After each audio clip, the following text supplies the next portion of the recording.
ছেলে কলেজ যাচ্ছে, তো ওর কলেজে আমার হাতে ওই পরোটাটা বলো, ওই আলুর পরোটাটা খুব ফেমাস।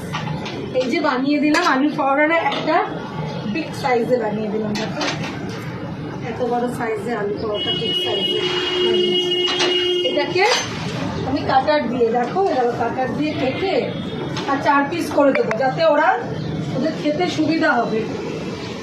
কেন কেরমভাবে তো খাওয়া যাবে না। আর দিয়ে বন্ধুরা মিলেও সব বাচ্চারা, সবাই বাচ্চা গিয়ে ফার্স্ট ইয়ার পরে ওরা কত বড় হয়েছে, বাচ্চাই আছে। এইভাবে কেটে দিলে তাহলে ওদের সুবিধা হবে। আমি ভাবতে পারিনি যে আজকে টিফিনটা দিতে পারবো। আর এটা খেতে ওরা যেহেতু খুব ভালোবাসে, আমি আগে আলুটা সেদ্ধ বসিয়ে দিয়েছি, যে আগে অন্তত পরোটাটা দিলে ছেলে তো ওরা ভালোবাসে খেতে। এই টিফিন বক্সটা কি সুন্দর সাজিয়ে দিচ্ছি, মজা লাগবে ওদের খেতে।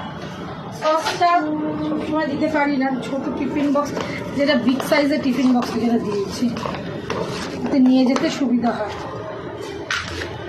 একদম বড় বড়, আর এর সাথে একটা সন্দেশ দেবো, দিয়ে ছেলেরা টিফিনটা ভাবতে পারিনি দিতে পারবো। কোনো রকমের ভাতে বা আলু সেদ্ধ দিয়ে দিয়ে দিয়েছি। মা দিতে হবে না, না খেয়ে যাবো, ফার্স্টে প্র্যাকটিক্যাল আছে, না খেয়ে যাওয়া হবে না, টিফিন নিয়ে খেয়ে যেতে হবে। তাহলে না খেয়ে হয় বলো?